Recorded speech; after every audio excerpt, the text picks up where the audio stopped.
नमस्कार। हमारे YouTube channel JK study with motivation पर आपका हार्दिक स्वागत है। आज हम साइंस में एक बहुत ही अच्छे टॉपिक की बात करेंगे और वह है कार्य। कार्य क्या होता है इसके बारे में हम जानकारी करेंगे। नेल्सन मंडेला की एक बात है कि जब तक हम कोई शुरुआत नहीं करते थे किसी कार्य करने की, तब तक वह कार्य हमें नामुमकिन ही लगता है, और जब हम शुरुआत कर लेते हैं तो वह कार्य बिल्कुल ही आसान हो जाता है। इसी प्रकार आज हमारा ये टॉपिक है कार्य के बारे में कि कार्य क्या है। हम जब भी कोई काम करते हैं तो वो काम ही हमारा क्या है, कार्य है।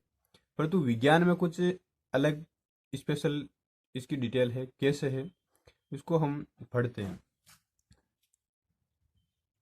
तो आज का हमारा स्पेशल पॉइंट है कार्य। अब किसको हम कार्य कहें? हम तो कह देंगे कि नॉर्मली जो भी हम काम कर रहे हैं वो क्या है, कार्य है। तो विज्ञान में स्पेशल है कार्य क्यों है? मान लीजिए हमने 2 किलो कोई भार उठाया। कितना भार उठाया? 2 kg। इस पॉइंट से उठाया और इधर चले, यहाँ तक आ गए, वापस घूमकर इस पॉइंट पर आ गए, इस पॉइंट से वापस घूमकर जहाँ से हमने शुरुआत की थी वहाँ पर आ गए। अब हमें, अगर हम बात करेंगे कि हम थक गए हैं इस 2 किलो भार को लिए लिए, तो यहाँ पर हमने इतना ज़्यादा कार्य कर लिया है। परंतु वास्तविकता यह है कि विज्ञान की दृष्टि से यहाँ पर आपने कोई कार्य नहीं किया है। क्यों नहीं किया है इसको हम जानते हैं कि कार्य है क्या। तो देखिए, कार्य की परिभाषा कि बल गुणा बल की दिशा में विस्थापन कार्य कहलाता है। परिभाषा लिखिए, आप नोट कीजिए कि बल गुणा बल की दिशा में विस्थापन कार्य कहलाता है। अब वो कार्य कैसे है, पहले हम सूत्र लिखते हैं। बल गुणा बल की दिशा में विस्थापन, ये बात किसकी है? यह है कार्य की। अब देखिए, यही परिभाषा है कि जब किसी वस्तु पर हम बल लगाते हैं तो जो विस्थापन होता है वही हमारा क्या हो जाएगा, कार्य। तो बल को हम किससे निरूपित करते हैं? एफ से निरूपित करेंगे। किससे निरूपित करेंगे? एफ से निरूपित करेंगे। और एस को क्या दर्शाएंगे? बल की दिशा में जो विस्थापन है इसको हम किससे दर्शाएंगे? एस से दर्शाएंगे। किससे दर्शाएंगे? एस से दर्शाएंगे। अब देखिए मेरे दोस्त, बल गुणा बल की दिशा में विस्थापन, तो बल के लिए हम क्या लिख रहे हैं? एफ। और विस्थापन के लिए हम क्या लिख रहे हैं? एस लिख रहे हैं। तो यहाँ पर हम सूत्र लिखें कि कार्य को हम क्या कहते हैं? डब्ल्यू, वर्क बराबर बल गुणा बल की दिशा में विस्थापन। ये हमारा हो गया कार्य। अब इस कार्य का मात्रक क्या है? तो कार्य का मात्रक है जूल। कार्य का मात्रक क्या होता है? जूल होता है। अब देखिए, यहाँ पर जो हम 2 किलो भार लिए हुए घूम रहे थे, तो जहाँ से शुरू किया था ए पॉइंट से बी पर गए, बी से सी पर गए और सी से वापस ए पर आए, तो हमने यहाँ पर कार्य कुछ नहीं किया। क्यों नहीं किया? कि यहाँ पर मान लीजिए ए से हम बी पर गए तो विस्थापन हुआ कितना? ए से बी तक। बी से हम वस्तु लेकर सी तक गए। बी से हम वस्तु को लेकर कहाँ पर गए? सी पर। तो विस्थापन हुआ कितना? ए से सी तक।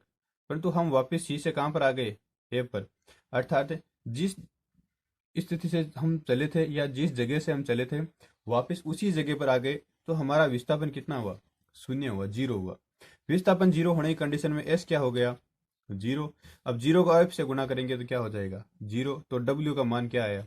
जीरो आया। इसकी वजह से यहाँ पर कार्य कितना हुआ था? जीरो। अब पहले हम इसको समझने के लिए बात करते हैं विस्थापन की। विस्थापन क्या है? विस्थापन क्या है? तो विस्थापन देखिए, हमारी हेडिंग है विस्थापन।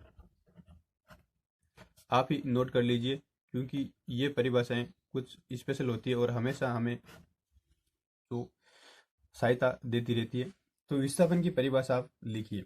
विस्थापन की क्या परिभाषा होगी? किसी वस्तु की प्रारंभिक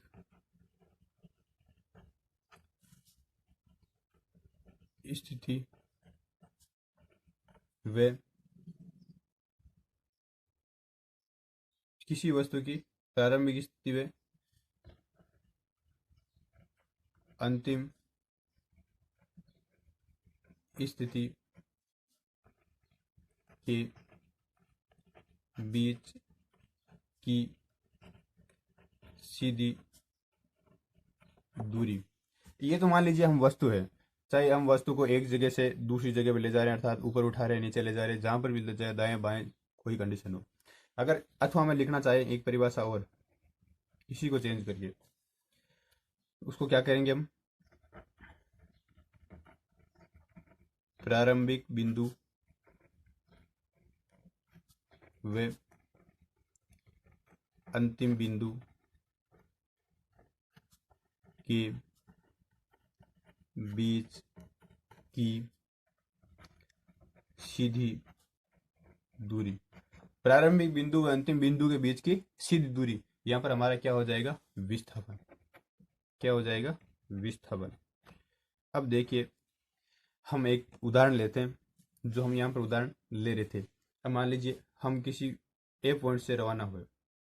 कौन से पॉइंट से रवाना हुए, ए पॉइंट से रवाना हुए, और इस दिशा में चल रहे हैं, और कौन सी दिशा में, कौन से पॉइंट पर गए हम, बी पॉइंट पर। मान लीजिए यहाँ की दूरी 1 मीटर है। कितनी दूरी है, 1 मीटर। तो अगर हम बात करें यहाँ पर कि ए से बी के बीच में दूरी कितनी है, 1 मीटर, तो यहाँ पर विस्थापन भी कितना हुआ, 1 मीटर। कितना हुआ, 1 मीटर ही हुआ। ये दूरी कितनी है, 1 मीटर, तो विस्थापन भी कितना हुआ, 1 मीटर। अब मान लीजिए हम वापस ए से शुरू हुए, बी तक गए, और बी से हम कहाँ पर आ गए, सी बिंदु पर आ गए। कहाँ पर आ गए, सी बिंदु पर आ गए।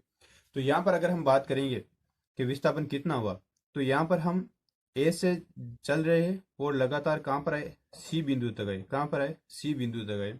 तो यहाँ पर विस्थापन ए से सी की सीधी दूरी होगी, न कि यहाँ पर 1 मीटर यहाँ पर चले और 2 मीटर यहाँ पर चले। अगर हम टोटल मान लें कि ये 3 मीटर हम विस्थापन कर चुके हैं, तो हमारा विस्थापन 3 मीटर नहीं हुआ। कितना हुआ, ए से सी के मध्य की सीधी दूरी, ए से सी के मध्य की सीधी दूरी, और वह कितनी मिलेगी हमें, 1 से 2 के मध्य में।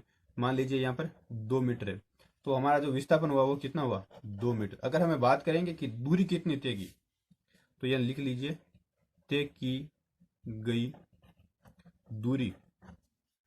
तो ए से बी और बी से सी कितना मीटर हो गए, 1 + 2 बराबर 3 मीटर।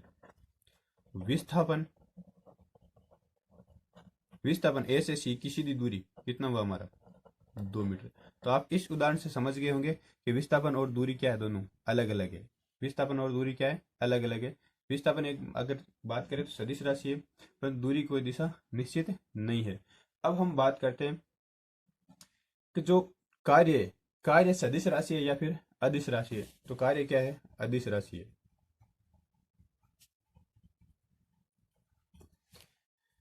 तो ये थी कार्य की बात। कार्य में क्या है, बल गुणा बल की दिशा में विस्थापन है। ठीक है। कभी कभी ऐसा होता है कि हम बल कोई और दिशा में लगा रहे हैं और विस्थापन किसी और दिशा में हो रहा है। तो उस स्थिति में अगर हम सूत्र लेने की बात करें तो क्या सूत्र लेंगे, तो देखिए W बराबर FS कोस थीटा, अर्थात जो कोण बन रहा है, कितने डिग्री के कोण पर विस्थापन हो रहा है, उसको हम कोस के माध्यम से निरूपित करेंगे। तो ये हमारी बात थी कार्य के बारे में। किसके बारे में बात थी, कार्य के बारे में। अब हम हमारा जो अगला पॉइंट है उसमें हम बात करेंगे ऊर्जा के बारे में।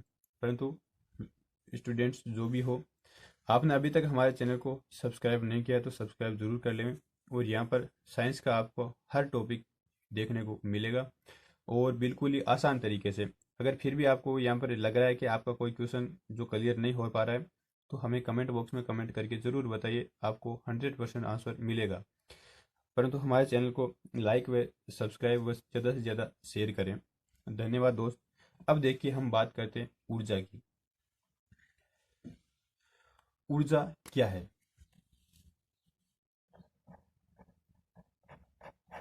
ऊर्जा, तो हम देखते हैं कि ऊर्जा बहुत ही स्पेशल पॉइंट है हमारा, बहुत ज़्यादा स्पेशल पॉइंट है। क्योंकि हम जब शुरू करते हैं हमारे दिन की शुरुआत, तो भी से हम ऊर्जा ग्रहण करने लग जाते हैं, और सोते रहते हैं तो भी ऊर्जा ग्रहण करते ही रहते हैं। कैसे ग्रहण करते हैं हम चेक कीजिए। ऊर्जा, अब ऊर्जा को अगर हम लिखें तो ऊर्जा को कैसे लिखें, तो ऊर्जा है क्या, तो ऊर्जा है कार्य करने की क्षमता, कार्य करने की क्षमता क्या कहलाती है, ऊर्जा कहलाती है। तो कार्य करने की जो क्षमता है उसे हम क्या कहते हैं, ऊर्जा कहते हैं। अब हम बात करें कि ऊर्जा का मात्रक क्या होगा, तो जो कार्य का मात्रक है वही मात्रक किसका हो जाएगा, ऊर्जा का। तो मात्रक क्या है, जूल। क्योंकि हम तुलना करें कि हमने 1 जूल कार्य करने के लिए, हमें 1 जूल कार्य करने के लिए कितनी ऊर्जा की आवश्यकता होगी, तो 1 जूल कार्य करने के लिए, 1 जूल कार्य करने के लिए 1 जूल, 1 जूल ऊर्जा की आवश्यकता होगी। तो 1 जूल कार्य करने के लिए 1 जूल ऊर्जा की आवश्यकता होगी। अब ये तो ऊर्जा की सामान्य जानकारी थी। ऊर्जा भी कार्य की तरह क्या है, अदिश राशि है। कैसी राशि है, अदिश राशि है। परंतु यहाँ पर हम देखें तो ऊर्जा के अलग अलग रूप है। ऊर्जा बहुत ज्यादा रूपों में हमारे यहाँ पर उपस्थित है। अब वो क्या क्या रूप है, तो हम देखते हैं। पहले से हम पढ़ते हैं कि यांत्रिक ऊर्जा, स्पेशली हमारा ऊर्जा का जो पहला पॉइंट है वो हम क्या लेते हैं, यांत्रिक ऊर्जा।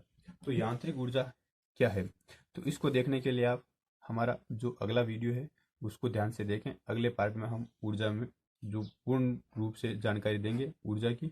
यहाँ पर ऊर्जा की हमने सामान्य परिभाषा ली है। धन्यवाद दोस्तों।